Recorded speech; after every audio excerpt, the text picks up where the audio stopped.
Tudo bem, investidor? Meu nome é Ismael Fernandes e no vídeo de hoje nós vamos falar sobre uma nova fusão, de Realty Income com Verit. Esses que são aí dois grandes REITs do setor de varejo, Triple Net Lease dos Estados Unidos. Mas antes de mais nada, deixe seu joinha aqui no nosso vídeo, curta, compartilhe, porque esse é um assunto muito importante, principalmente se você investe em REITs nos Estados Unidos.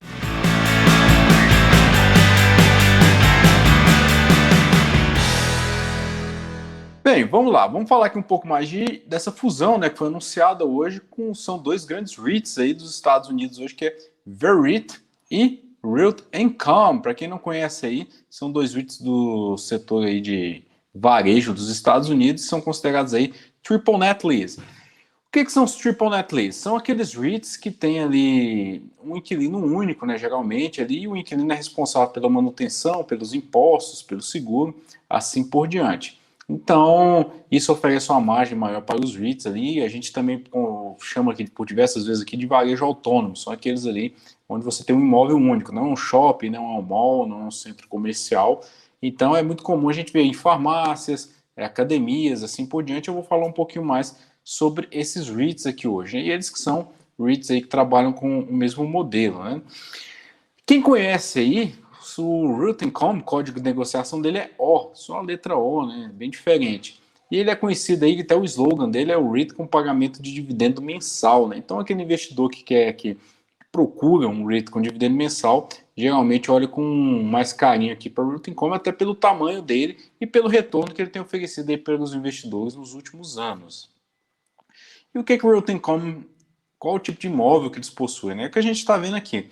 Os imóveis dele é Walgreens, cinema, Dollar Tree, Dollar General, LA Fitness, aquelas escritórios ali do FedEx, assim por diante. É loja de conveniência, mas não é só isso que eles trabalham também, E essa é a maior parte do portfólio deles, mas eles também têm escritório, tem uma parte de agricultura. Hoje eles vêm expandindo muito ali o seu portfólio em direção aos galpões industriais.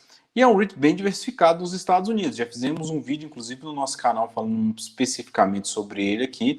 Ele tem posição em mais de 49 estados americanos, Porto Rico, Reino Unido, E a maior parte da receita dele aí oriunda do Texas, Califórnia e Flórida, Então, um REIT ali bem posicionado naquela região sul dos Estados Unidos, chamado Sunbelt. E quem são os maiores inquilinos dele, Os top 20 aí. Primeiro, Walgreens, que é uma farmácia, 7-Eleven, que é loja de conveniência, Dollar General, não sei se quem já foi nos Estados Unidos, já deve ter ido na Dollar General, Dollar Tree, são aquelas lojas onde tem tudo ali por $1, Então, tem bastante coisa ali, muita variedade, coisa barata, Então, e elas se expandem muito hoje nos Estados Unidos. FedEx, ali é Dollar Tree, entre elas, LA Fitness, que é academia, Regal e MC Cinemas, assim por diante, mas tem grandes inquilinos aí como Walmart. Hoje, cerca de 50, quase 50% dos inquilinos de Realty Income tem grau de investimento, Então isso é importante, porque quando a gente investe em um REIT, a gente tem que sempre lembrar que aquele dividendo que está vindo para o seu bolso, ele teve uma origem lá, que foi um inquilino, E um inquilino forte significa que você tem mais segurança de que esse dividendo, uma hora ou outra, vai chegar ali no seu bolso. Não só isso, mas que o REIT vai crescer ao longo do tempo. Hoje eu trabalho em 11 diferentes indústrias, e aqui eu já mostrei também, vamos relembrar aqui um pouco de Realty Income. Lá em 2011 para 2020, 2021 agora, o portfólio dele era 86% varejo em 2011, hoje é 83%. A agricultura, que tinha uma representatividade grande, 4,4%, hoje já representa bem menos ainda a receita, 1,8%. Escritórios também é uma parte do portfólio que cresceu, mas o que mais chama a atenção de Realty Income é o quanto que o portfólio dele de industrial vem crescendo, saltou de 1,3% para 11,5%. Quem acompanha o nosso canal já deve ter percebido que a gente sempre fala aqui, que o setor industrial é um dos setores que mais cresce hoje nos Estados Unidos, inclusive com alguns gigantes como Prologis, Decreal, assim por diante, Terreno, Rexford, quem gosta aí, a gente sempre comenta desses REITs aqui, o balanço deles e como eles vêm adquirindo empresas, E é lógico, o Realty Income não está querendo ficar de fora da festa e hoje ele vem, expandindo seu portfólio em direção a esse segmento. Mas ainda está longe de se tornar um REIT 100% industrial, ou com a porcentagem maior ali do setor industrial. E o que mais agrada, acho que aqui o investidor, é o crescimento de dividendos. Sempre quando a gente investe em REIT, é importante a gente se atentar que o dividendo ele precisa crescer ao longo do tempo. Né? Não adianta eu receber $1 hoje, daqui 2030, 2040, eu estou recebendo esse mesmo $1, porque a inflação vai corroer ali o meu dividendo ao longo do tempo. E o mercado enxerga isso. Né? Então, se o REIT não tem perspectiva de crescimento, isso é ruim para ele no longo prazo.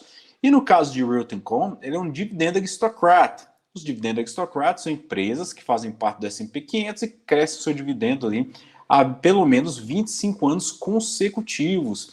Então, é um trabalho, né, para você chegar lá. E a empresa, geralmente, quando chega uma dividenda aristocrata, ela não quer deixar de ser, porque isso influencia muito ali na credibilidade que ela tem no mercado de que isso vai se manter crescendo ali. Aquele investidor que depende muito de renda, que gosta de renda, não só investidor, mas fundos também, né? Olham com carinho aqui nos dividendos aristocratas, os dividend king, assim por diante. E ele mostra que, né, que ele vem crescendo em seus dividendos há 25 anos, né? 108 aumentos de dividendo aí desde 1994, quando foi o IPO deles. 82% aí de payout do AFFO, então ele tem um payout, lembrando, pessoal, que a FFO, o payout ele é com base no FFO aqui, não é com base no lucro, já que o REIT é obrigado a distribuir no mínimo 90% do seu lucro tributável, né? E como ele fala que ele se orgulha de fazer parte do Dividend Aristocrat, o slogan dele é que é um REIT dividend mensal, e outro ponto relevante aqui de Realty Income é que eles deixam bem claro que para eles o dividendo é santo, eles não pretendem cortar o dividendo nem diminuir, e eles se mantêm pagando aí. Por isso que o investidor que é focado em renda aí, geralmente olha um pouquinho com mais carinho aqui para Realty Income. Vamos falar aqui agora de retorno, né? É lógico que não adianta um REIT pagar dividendos se ele não dá retorno ao longo do tempo. E é isso que a gente observa nesse gráfico aqui.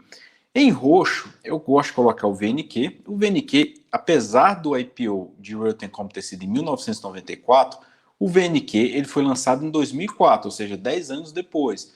Mas hoje ele é o maior ETF de REIT no mercado, então eu sempre gosto de fazer esse tipo de comparação aqui. O VNQ está em roxo, enquanto o Realty Income está em laranja. E aqui a gente tem um retorno total, ou seja, a cotação mais dividendos. Você observa aí que o Realty Income já retornou bem mais do que a média do mercado de REITs, né? Usando aqui como base o VNQ. Enquanto o VNQ já retornou 314% desde o seu lançamento, o Realty Income, nesse mesmo período, retornou 633%. Então, o retorno é bem superior, o dobro da média aí do mercado, né?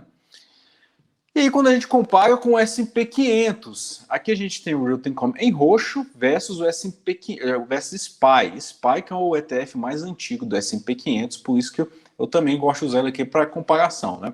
O SPY, ele está aqui em laranja com 1.300% versus o Realty Income com mais de 4.400%, né? Então, quem gosta de olhar histórico, de valorização, de retorno aqui, isso é importante da gente analisar nesse REIT aqui, que ele tem um histórico relevante aqui para o investidor, né? Mesmo comparando com o VNQ ou com o SPY, desde o seu IPO aí, ele já deu bastante retorno ali para quem investe nele. Expliquei um pouco mais aqui sobre o Realty Income, né? Eu acho que muita gente aqui, espero que vocês já conheçam, quem conhece nosso canal, a gente já falou bastante, mas vamos falar agora de VREIT, que é o outro REIT aqui, que esse sim vai ter com essa fusão, eu diria que basicamente ele foi adquirido ali por Realty Income, porque ele é o maior, né? Igual o Rio, né? Aquele Rio maior, geralmente, o menor, ele fica com o nome, né? E o menor ali acaba entrando, né? Falando aqui de VREIT, ele é um REIT que ele tem uma proposta parecida também, com contratos do tipo Triple Net Lease, ou seja, os inquilinos são responsáveis ali por seguro, manutenção e imposto, e os seus inquilinos são parecidos também, né? A gente vê aí vários inquilinos, né? E é só que ele é mais diversificado do que o Realty Income, ele também tem industrial, escritório, assim por diante. E quais as propriedades dele aqui, né? A gente vê que ele também é bem distribuído no território americano, ali, as propriedades dele, né? A maior parte dela está ali naquela região sul dos Estados Unidos também, o que a gente conhece aí como Sunbelt. Ele opera em mais de 3.800 propriedades, né? Tem uma base anualizada de 1,1 bilhão, né? A taxa de ocupação de 98%, o tempo médio ali de contrato de 8,4 anos. Isso é importante também, o tempo médio de contrato, porque isso determina ali quando esses contratos vão vencer, né? Vencimento de contrato muito curto significa que o REIT tem um risco ali mais próximo, né? Inquilinos com grau de investimento. Eu falei aqui de Realty Income, que tem um pouco mais de inquilino com grau de investimento, cerca de 49%, enquanto o VEREIT ele tem 39%. Isso é importante também, né? O número de indústrias dele, 41 indústrias, o número de estados, 49 estados, parecido com o Realty Income, né? Concentração nos 10 maiores inquilinos, 27%. Eu vou falar um pouquinho mais disso aqui. Mas vamos atentar aqui agora para o portfólio dele, né? Eu falei de Realty Income, que é a maior parte do portfólio é varejo, né? Então não tem para onde correr. Aqui, quando a gente olha aqui nessas barrinhas, a gente vê que a maior parte dele, ele considera aqui, né? Lógico que, apesar de ser diversificado, a gente pode considerar restaurante aqui também um pouco mais dentro do setor de varejo, que ele levaria isso aí para mais de 65%. Então ele tem varejo ali 45%, restaurante 20%, industrial ele tem mais do que o Realty Income, 17%, e escritório, aí sim, ele tem uma porcentagem bem relevante de escritório, 16,5%. E se atente a isso, porque eu vou falar mais daqui a pouco, quando eu falar da fusão, essa questão dos escritórios aqui, né? Então, ela é um REIT que tem uma proposta bem próxima ali do que seria Realty Income. Repetindo bastante aqui, né?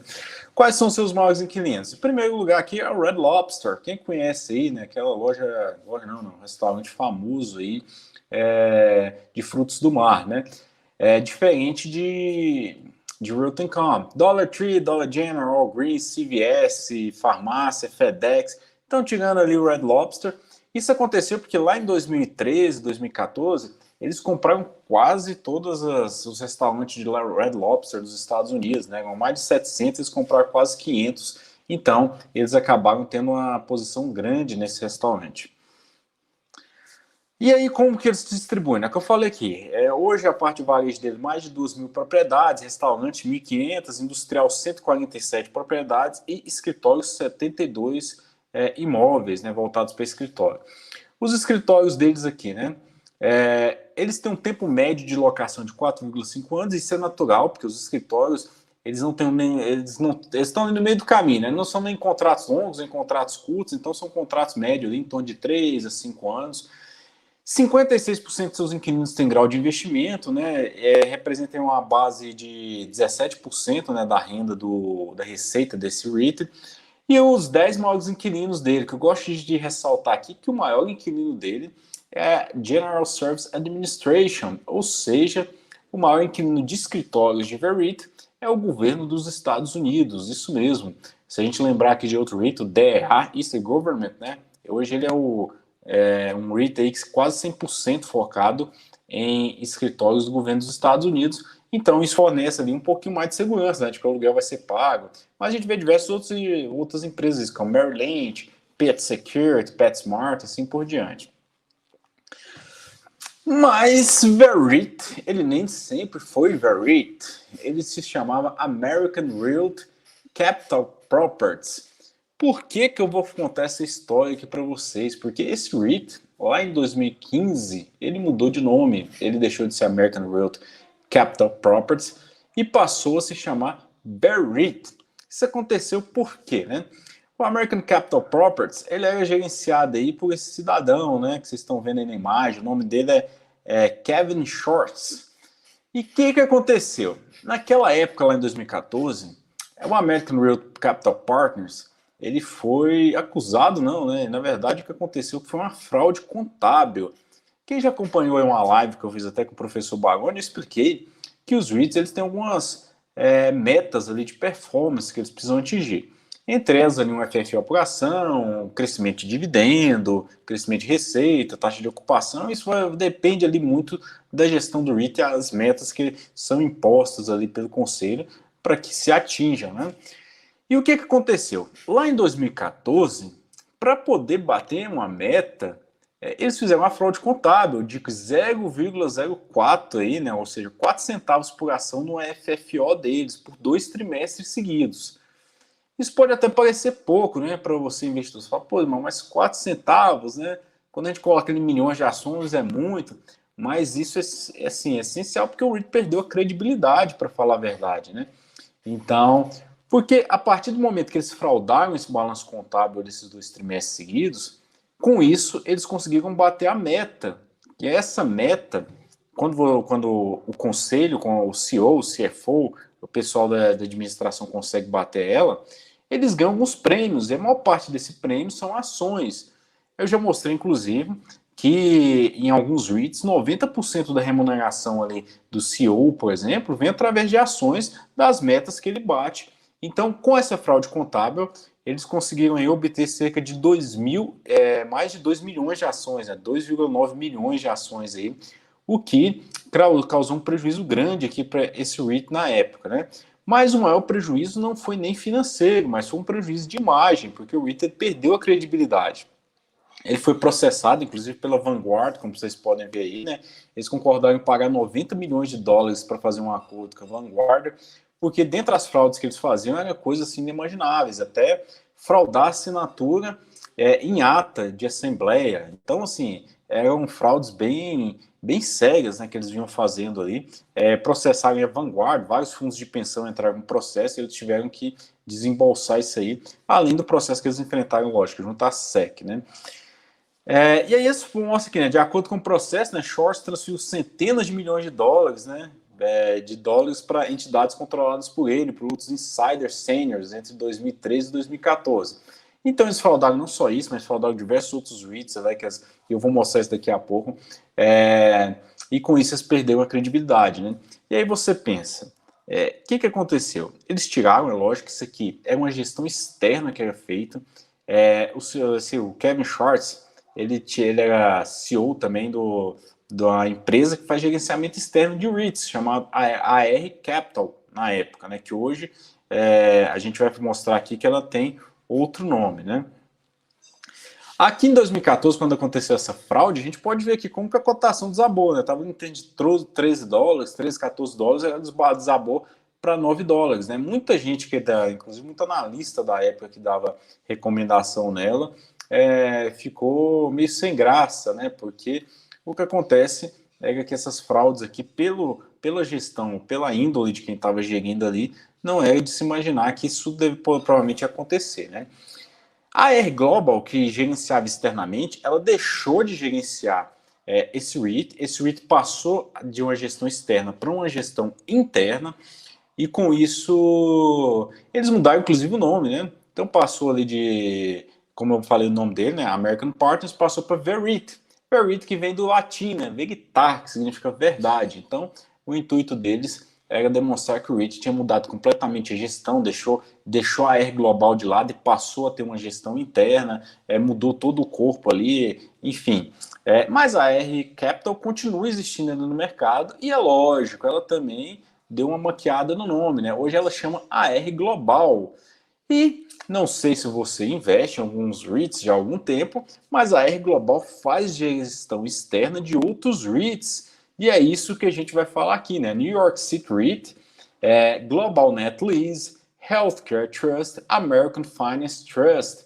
Então, se você tem um desses REITs na carteira, saiba que ele é gerenciado externamente pela R Global, a mesma R Capital que vem lá de longo prazo, com algumas práticas aí um tanto obscuras, né? E se você não entendeu, se você olha só para números, você não entende muito bem a história dos REITs, o que acontece é que você pode estar aí, né? Pensa igual eu, pica-pau, né? Meu dinheirinho, perdi meu dinheirinho. Por quê? Porque eu olhei só para os números, olhei só para o dividend yield que estava entrando ali e não entendi muito bem o que o REIT faz, não entendi como ele é gerido, né? E são dos pontos principais aqui que a gente da Central do REIT vem tentando trazer, porque é interessante a gente entender a história do REIT e como o modelo de gestão dele pode influenciar. E aí agora a gente vai falar um pouco mais dessa fusão de VERIT, né? Então pensa aqui comigo, um investidor que comprava ali as nossas senior notes deles, ou que investia, ele tinha um certo requisito, né? Você requer que aquele investimento dê um retorno. Mas a partir do momento que você perde a confiança na gestão, o que vai acontecer naturalmente é que a taxa de retorno vai ter que ser maior, porque embuta ali aquele risco, né, da gestão que ela não já demonstrou ao longo do tempo que não é tão confiável assim, né? Apesar de ter mudado a gestão, ter mudado até o nome, né? Mas a mácula fica ali. Então o que aconteceu nos últimos tempos é que VERIT ele tem um custo de capital muito alto, apesar de ele ter 39% dos seus inquilinos com grau de investimento, ser um REIT que conseguiu ultimamente aumentar sua nota de crédito, mas naturalmente o custo de capital dele é muito alto. E REITs do tipo Triple Net Lease, eles precisam fazer muitas aquisições para continuar expandindo. No caso de VEREIT, ele não conseguia fazer muitas dessas aquisições, porque quando ele ia fazer, o custo de capital era alto e, em geral, como ele procura inquilinos com grau de investimento, o seu cap rate era mais baixo. Então, ele é um dos poucos REITs no mercado hoje em que o custo de capital é mais alto do que o cap rate, porque ele perdeu toda a credibilidade que ele possuía, né? E falando aqui dessa fusão, né, de Realty Income e VEREIT, qual que é a ideia? O Realty Income hoje, ele é um REIT que tem nota de crédito A. Então é um REIT aí que possui uma taxa de juros mais baixa, né? Ele consegue se capitalizar. Por quê? Porque ele tem bom nome na praça, assim por dizer, né? E VEREIT não tem esse bom nome na praça. Essa fusão permite com que o Realty Income adquira ali praticamente, né, todo o portfólio de VEREIT e refinancie essa dívida agora sem um custo de capital mais baixo. Então permite com que o REIT expanda, faça esse refinanciamento de dívida em um momento que é essencial, né? Que hoje a gente está na taxa de juros baixa nos Estados Unidos, então ele consegue baixar esse custo de capital, e aí sim, aquela diferença entre custo de capital e cap rate de VEREIT, que a gente via há um tempo atrás, ela começa agora sim a ficar vantajosa, mas não por causa do REIT em si, porque o seu portfólio seja ruim, mas porque agora tem uma gestão mais confiável, né? E o que, que vai acontecer aqui com quem tem VEREIT na carteira, né? Os acionistas de VEREIT vão receber aí 0,705, né, de uma ação de Realty Income, né, para cada ação ordinária de VEREIT que ele possui, né? E ao mesmo tempo eles vão fazer uma cisão simultânea de todos os ativos de escritório de ambas as empresas em um novo REIT. Esse é um ponto interessante que eu gosto de ressaltar aqui. O que, que eles vão fazer? Eles vão juntar, né, a empresa, né, fundir, vai adquirir, praticamente o Realty Income vai adquirir o VEREIT, mas todo o portfólio de escritório vai existir agora um novo REIT para isso. Então, isso é interessante, né? Porque isso demonstra que, ao meu ver, que o setor de escritório não é o foco principal deles, né? A gente vê aí que o setor de escritório apresenta sérias dificuldades, apesar de ter um portfólio bacana, né? Principalmente ali com grandes inquilinos, como o governo dos Estados Unidos. Mas eles pretendem fazer essa cisão aqui para separar, né? Focar um REIT só focado agora em industrial e varejo, e aí sim a gente parte para outro REIT só focado em escritório. E detalhe que esse novo REIT de escritório, dentro do setor do escritório, ele vai ser um grande REIT, para falar a verdade, né? Então, como eu falei aqui, né? Essa é uma oportunidade aí para refinanciar a dívida existente VEREIT, né? Com o custo médio ponderado de 4% que eles têm hoje aí, e 373 milhões de ações preferenciais de circulação. Eles pretendem quitar, não quitar, né? Mas eles pretendem resgatar essas ações preferenciais e fazer essa rolagem de dívida a uma taxa de juros mais baixa, diminuindo o custo de capital, e agora sim, valendo a pena essa diferença entre o WACC e o cap rate desses dois REITs. E aqui ele mostra, né, quais as grandes vantagens que ele tem. Né? Não só isso, né, não só aumentar o seu portfólio, diminuir o custo de capital, mas diminuir ali o custo operacional, né? Hoje aqui ele vai baixar aqui muito o custo operacional dele de Realty Income, que é de 0,32%. Ele pretende baixar para 0,23%. A gente tem que lembrar, lógico, que a gente está falando de REIT Net Lease. Essa comparação aqui são todos os REITs do tipo Triple Net Lease. Não faz sentido eu comparar isso aqui com outros setores, porque aí sim a diferença vai estar muito grande. Mas ele mostra que, ampliando a quantidade de seus imóveis, é lógico, ele acaba tendo um ganho em escala, né? Isso é importante também para o REIT. Essa tabela aqui, não sei se ficou tão visível, que legal, mas enfim, ele mostra que o REIT vai diversificar mais, né? Então, hoje aqui, né, ele mostra que as indústrias que ele estão, mas vamos olhar aqui para os inquilinos, né, os top inquilinos dele aqui. O Walgreens continua sendo o maior inquilino deles, 7-Eleven, que tinha 5%, agora passa a ser Dollar General com 4%, e assim por diante, né? Ponto relevante aqui, né, os cinemas agora sim, eles não estão mais entre os top 10 inquilinos. Cinemas que têm dado bastante dor de cabeça aí para o Realty Income, para receber, né? Inclusive essa é a parte ali, tanto cinema quanto restaurante, que foi que deu mais dor de cabeça durante a pandemia, inclusive dá dor de cabeça até hoje para a PR Properties aí, que tem 50% da sua receita oriunda de cinemas, né? E quando a gente fala aqui, né, valor da empresa, né? Então ela vai saltar aí para 50 bilhões de dólares, né, de 33 para 50 bilhões. Vai se tornar hoje, ele coloca aí como sexto maior REIT, né, mas ele coloca ali do índice RMZ, que para mim não é tão legal de se comparar, porque esse índice ele acaba tirando ali os gigantes, como a American Tower, Chromecast, da jogada, né? E não faz tanto sentido. Mas hoje ele vai se tornar aí. Hoje ele é o 12º, 13º maior REIT listado em bolsa. Ele passa a ser ali o 8º REIT, né? Então, essa é um salto muito grande para esse REIT aqui, essa aquisição em valor de mercado também, né?